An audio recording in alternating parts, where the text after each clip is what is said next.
Hey guys, my name is Gustavo Ramirez, and today I'm going to be talking to you guys about keyloggers. Now, before I go on with this presentation, I just want to let you guys know that any information given out is for educational purposes only. With that being said, let's go on to our presentation. Okay, so keyloggers.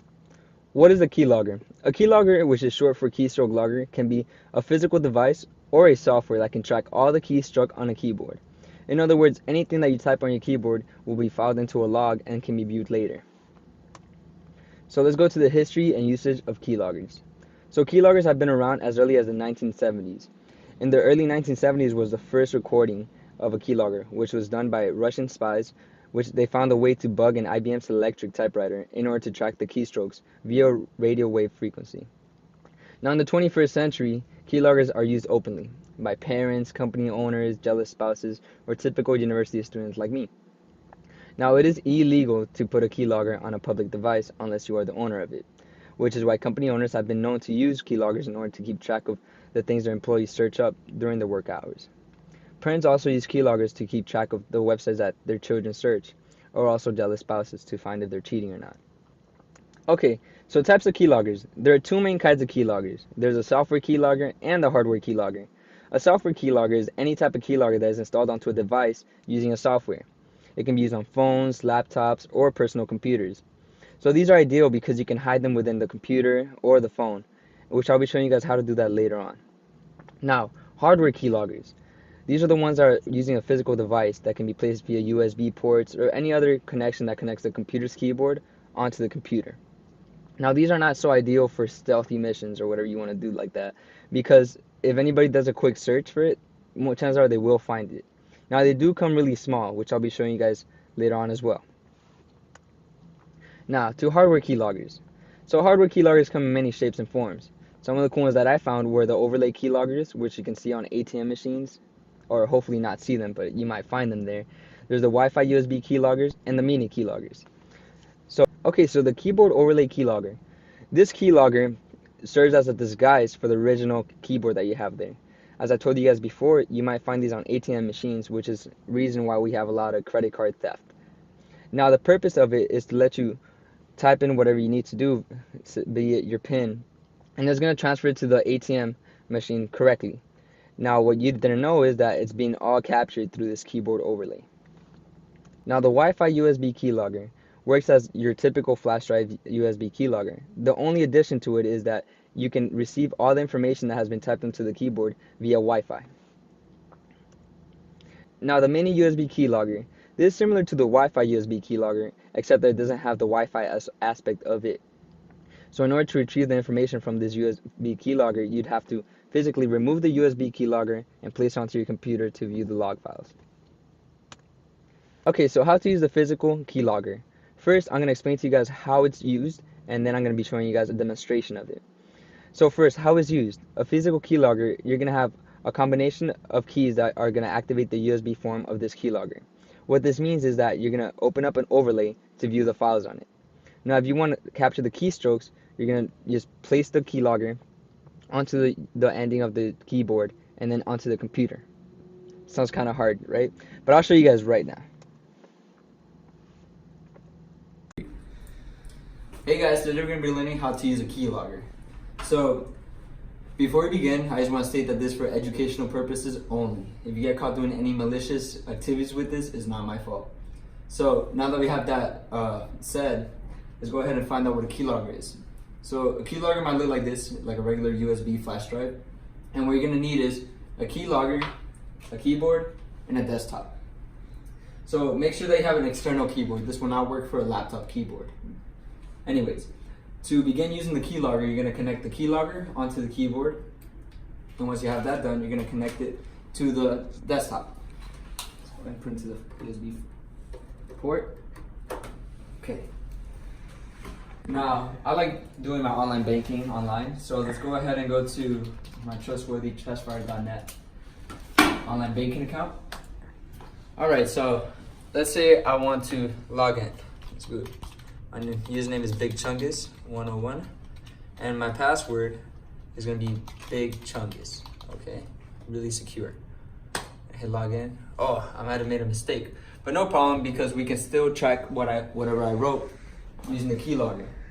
So now, to find out what I wrote on the keylogger, every keylogger has a set of characters I have to press and hold in order to find the keylogger's USB flash drive form. So for this specific keylogger, the code will be KBS. So we're gonna press KBS and we're gonna hold it and wait for it to pop up.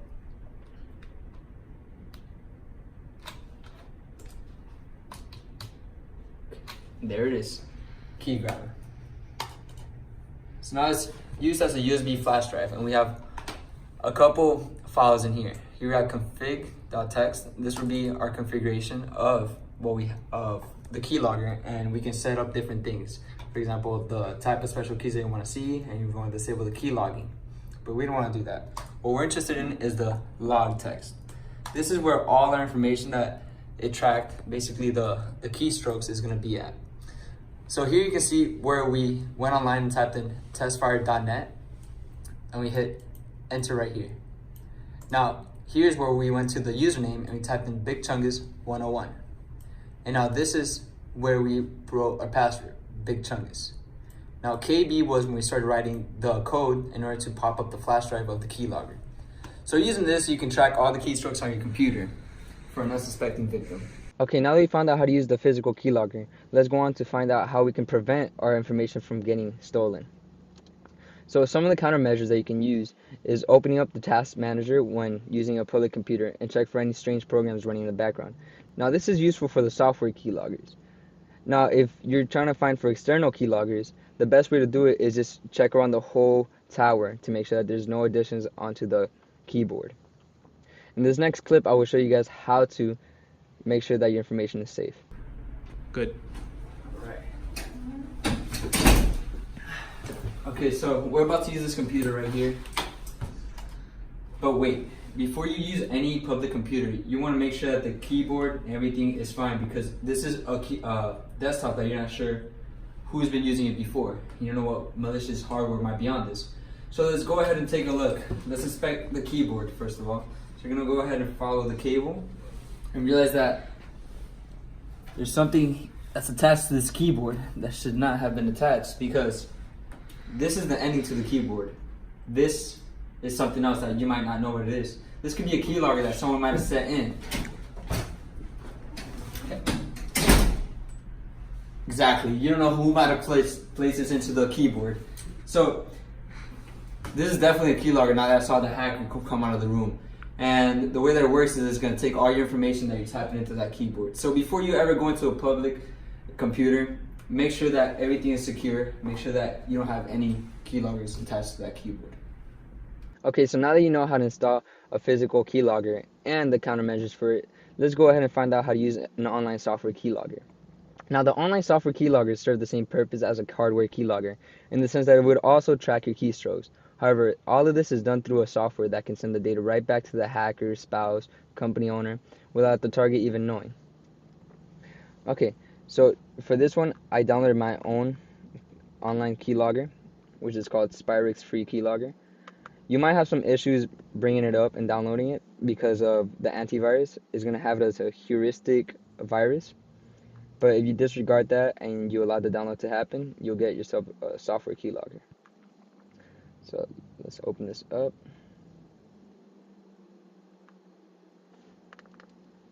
Okay, so as soon as I start opening the program, we can see that I already started logging all my keystrokes and websites that I've been going to. So here we have the date and time, we have the source, the title and description, and the value. So let's go ahead and test this out. Alright.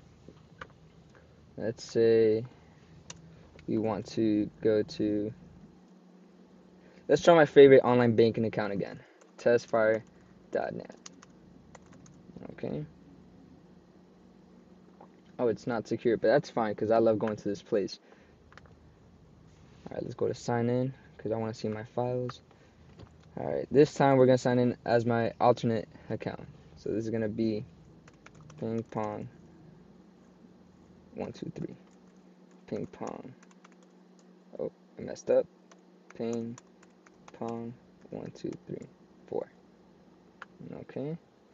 Alright, yeah, I just keep forgetting my passwords for this website. But no worries, let's go ahead and check what we have on the keylogger.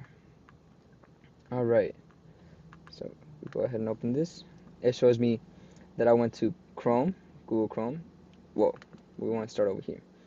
So we went to Google Chrome and I typed in testfire and I messed up and I hit a backspace and I retyped the whole thing, testfire.net.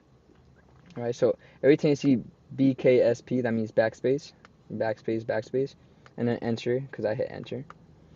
Alright, now over here we have, once I'm on the website.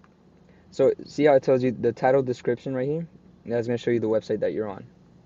So here's the username I type in, pingpong123. I hit tab to switch to the password one, and I typed in ping pong, and that's where I did the mistake. And I erased it all the way to the end. And I went ahead and typed in ping pong 1234. So it's very simple. Now if you want to be able to hide this, you're gonna, let me see, yeah, it's gonna make you buy the full software. Now this is where the whole licensing comes in. So it might cost you like around $60. Well, right here it is $69 to get it. But I don't need that right now because it's my computer. Alright. Okay, so in conclusion, guys, we have tried to use two different types of keyloggers, the hardware keylogger and the software keylogger. For the hardware keylogger, we used one out of many different kinds of keyloggers, which was a USB keylogger. Now you can see that it's really simple to use. It's just a series of 3 steps and you're good to go. But just make sure that you're not doing this to an unsuspecting victim. Now for the software keylogger, we use Spirex. Again, there's one out of tons of other keyloggers that are online. The price is always varying on them. So it's pretty cool to check that out. A lot of them have different functions that we did not cover over here because I don't have the full version. But yeah, it's really simple to use this thing. So keep in mind that since it's so simple, people might be trying to do this to you as well.